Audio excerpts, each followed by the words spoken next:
You're watching Fugitive Red Eye, and welcome to another monthly movie recap. This one's kind of monthly. I mean, it's technically November 1st when I'm recording this. It's like 4 a.m. Uh, but I meant to get it out sometime in October, but hey, I never got around to fucking recording it. So, uh, I've seen a lot of movies since the last time.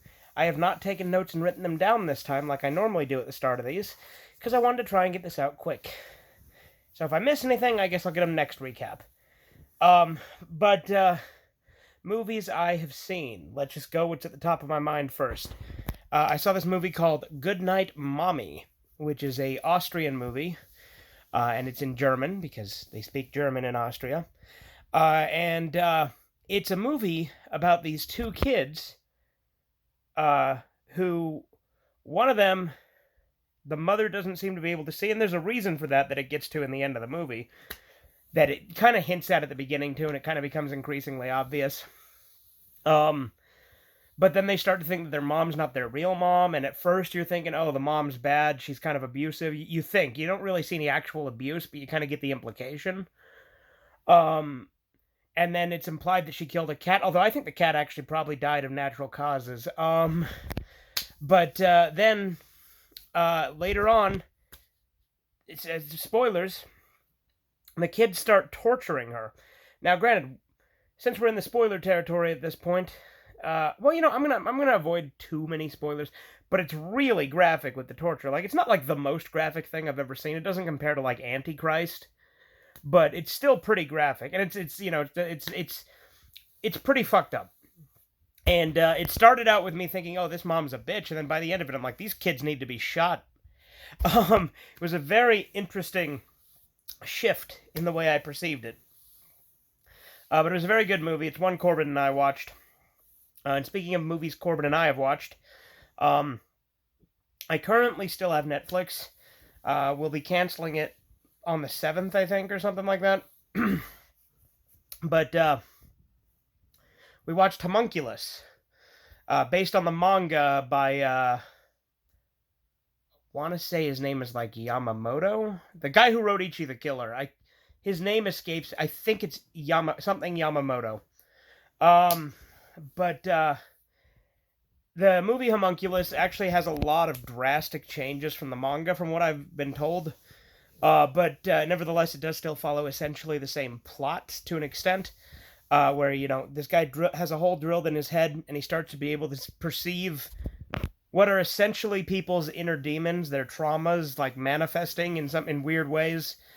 And then there's a lot of stuff with, is reality real and stuff like that. And, he's going around seeing these traumas and stuff and trying to come to the conclusion of it. And also his wife was killed, and he's like trying to figure that out. And then he thinks he meets his wife, and then that goes and has a bunch of twists and turns, like a twisty turny thing. But yeah, pretty good movie. Definitely not Ichi the Killer, but it's a good movie, and it's definitely much more toned down. I would assume that the manga's probably more graphic.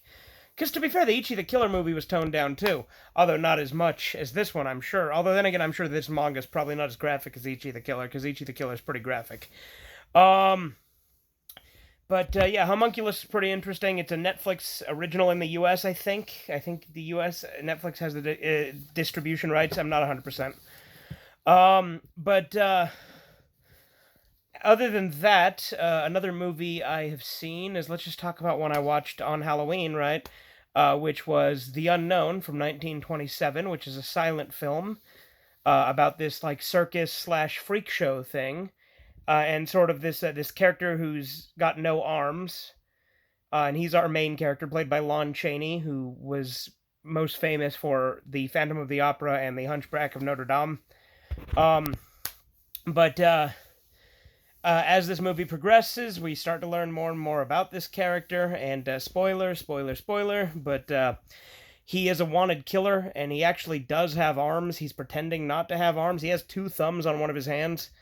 And it gets to be this whole, like, love triangle, which initially you wouldn't think it would go there right away, because the chick doesn't like men, like, being all over her and stuff. And she likes this guy because he can't have his hands all over her because she doesn't think he has hands. He kills her father, and then, as that goes on, Then the other guy who was in love with her to begin with, and she was rejecting for the whole movie, she eventually just accepts, which, granted, the guy who was pretending not to have arms told him to go and, like, pursue her because he didn't think it would work for him, and he was trying to get, I don't know if he was just, like, kind of getting some sick kicks out of it or what, but, things go south real fast, and she gets with the other guy, and then that causes him to want to get revenge, leading to the climax with this whole thing involving the guy. He had his arms cut off, and then the guy that she's currently in love with gets his arms torn off by horses, because he's doing this, like, cool trick, because he's, like, a strong man, and, like, the guy, our main character, played by Lon Chaney, disables the treadmills that the horses are on, so they actually pull his arms off, or presumably, you don't actually see them get ripped off, but I assume they got ripped off. Either that or this guy's such a Chad, he's so fucking muscular, he can fucking hold the horses back regardless. Let's see, other than that, I've also recently seen Poultrygeist, which is a Troma film. But as far as The Unknown, it's a pretty good silent film. Sorry, I don't mean to get sidetracked, but The Unknown was good. And it was a good recommendation from Chisu. Quite enjoyable, lots of fun twists. Anyway, Poultrygeist was really fun. It was a Troma movie. It was really fucking gross, had a lot of gross out humor, because of course it did. But it was really fun. It's about these, like, vegan protesters and, like, killer chickens and shit like that at this, like, fast food restaurant that's, like, disgusting and gross. Those are synonyms, so now I'm just being redundant, but whatever. But it's really good. It was a Lloyd Kaufman movie. Lloyd himself is in it as the main character from the future. There's a really gross scene with Joe Fleischaker in the bathroom taking a shit. And they, like, censor it, but they intentionally do a bad job, so it's still showing shit. It's gross. It's really gross. It's probably one of the grossest Troma movies I've seen. I mean, Toxic Avenger 4 has some pretty gross stuff. And I haven't seen every Troma movie by any stretch, because they can be pretty gross. But Poultrygeist was pretty fucking gross. But it was still fun. We also have been watching a lot of Full Moon stuff. We watched Head of the Family. I can't remember if we watched that before last time. I can't remember. But it's really good. That's probably my favorite Full Moon movie so far, Head of the Family. That's about this, like, weird, like, mutated family, effectively, that are, like, one of them is just, like, a big head, right? And then he sort of kind of can telepathically control, like, his siblings, and they're, like, trying to get him a normal body, so they're, like, kidnapping people and stuff. That one's really good. Honestly, out of Full Moon movies, that one's probably the best one I've seen. We also watched Subspecies, which is another Full Moon movie, which is about vampires. That one was pretty good, too.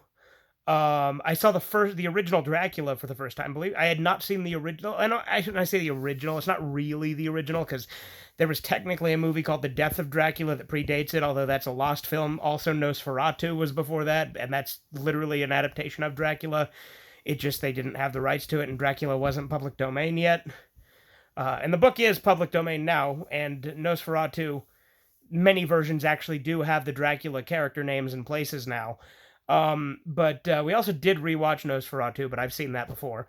But with this Dracula, Bela Lugosi, really good. I like how decrepit and, like, run down his castle is, and how there's, like, spiders and, like, armadillos and weird shit in his castle. I like that he not only turns into a bat, but also turns into a wolf. I like how charming he is. Like, Dracula's great. I can, like, there's a reason it's a horror classic. And obviously I knew a lot about Dracula before that, but like, actually seeing it was a whole different experience. Another Full Moon movie we watched was Ginger Dead Man. Ginger Dead Man 2. We didn't watch 1. It was fucking stupid, but it was funny. It was very enjoyable. And it recaps 1 at the beginning. Corbin really didn't want to watch 1 right away, so we watched 2 instead. So there you go. There's that. It's literally Child's Play, but with a gingerbread man, who in the first one was played by Gary Busey, and in the sequels is played by someone doing an impression of Gary Busey. There's a lot of questions raised in it, like who the fuck brought him back in the sequel? That's never revealed. Why the fuck is he targeting this movie set? Like, there's a lot of shit that just doesn't add up in Ginger Dead Man 2, and that's part of what makes it funny. We also saw The Creature from the Black Lagoon, which was another great movie. These Universal horror movies have been great that we've been watching. I think those are the only 2 we've watched so far, is Dracula and Creature from the Black Lagoon, but they're really good. We also saw that movie Hollow Man. I think that was last time though that I talked about it. Yeah, yeah, definitely it was. So we're not going to talk about that because I talked about it last time. But that's an adaptation of The Invisible Man. I also rewatched Hoodwinked, which I have seen Hoodwinked before when it first came out, but it's been years, and I gotta say, that movie is fucking hilarious. The humor absolutely holds up and is on point. The goat is the best character in that movie. I think his name's like Japeth or something, and he sings when he talks, but like you get the impression that he's just doing it to be a dick because he claims that a witch put a spell on him and he has to sing everything he says. But there's at least twice where he literally just says stuff without singing, and Red even calls him out on it at one point, and he's like, "Did I? Did I do?" Like just to cover it up real quick. But no, that movie's great because it's three different, or it's telling multiple perspectives of the Red Riding Hood story, which is this elaborate thing where someone's been stealing like snacks and like recipes, like been stealing people's food cart stuff, like because they want. There's a goodie bandit, essentially, and yeah, I remembered bits and pieces of it here. Like I remembered the twist and who the villain actually was. But there's a lot of things I didn't remember. So rewatching it, it was great. And there were lines that like as I heard them, I'm like, or like as they were coming up, right? Like when they're in the cave and they're like picking up the dynamite, and he's like, "Oh, there's candles in here," and he's like, "These are weird candles. What brand are they?" And he's like, "Dinamite." Like I remembered that. I just didn't remember. Like as it was coming up, it came back to me. You know what I mean? Another movie I watched was The Taking of Deborah Logan, which is a movie about a lady with Alzheimer's or dementia, um, and she gets possessed while having those mental cognitive problems. So it's a really interesting and pretty terrifying concept when you think about it. And there's a still frame from it that was used in a lot of old creepypasta videos as well. But it was really good. I enjoyed it quite a bit as well. Like it did hit a lot of the same plot beats as things like The Exorcist and stuff like that, but it definitely did feel like its own thing because of the dementia aspect. Another full moon movie we watched was Demonic Toys, which is exactly what you would expect. Lots of cool puppet work with these demonic toys attacking people. And then there's this like story of these brothers that are shown. One of them is actually the lady's son. The other one is the demon that's kind of showing itself as a child. Demonic Toys is really entertaining for a full moon movie as well. We also watched another full moon movie called Evil Bong that was pretty funny. It was like stoner humor, but horror. But also, obviously, full moon is still comedy as well. Also, it was more of a hookah than a bong, which is interesting, but whatever. Also, Ginger Dead Man was in it, and the demonic toys were in it too. Because the bong like gives you these hallucinations as it like steals your soul. Also, Tommy Chong was in it. I also showed Corbin Paprika. I've seen that before, but Corbin hadn't. I'm not really gonna go over that since I've seen it before. Did I review it? I might have reviewed it. I can't remember if I have, to be honest, because it's been a while since I first saw it. And it was definitely good to re-experience it. It's a movie from the creator of Perfect Blue that's like Inception, but anime, and before Inception was a thing. And then I'm sure I'm missing something, but like I said, I'm just going from memory here. But yeah, Corbin and I have been watching a lot of movies, so I've been able to do this for quite some time now. I just haven't just fucking hit record and done this. Probably not going to even edit this one. I rarely edit these all that much, if anything. They're very similar to Red Eye Raw in that regard, I guess. But there you go. That's your monthly movie recap. If there's anything I missed, I'll get it next time. We've been doing a lot of Red Eye theaters, so if I miss something, it'll probably be in those Red Eye theaters too. Because for instance, we did a vampire marathon, and I think Subspecies, Shiki, those were the things, right? And then we did Creature from the Black Lagoon after that. I don't know. Point is, we've done a lot of Red Eye theaters lately, so if I miss something, my bad. I'll get it next time. But anyway, hope you enjoyed this monthly movie recap. Have a good one. Toodles.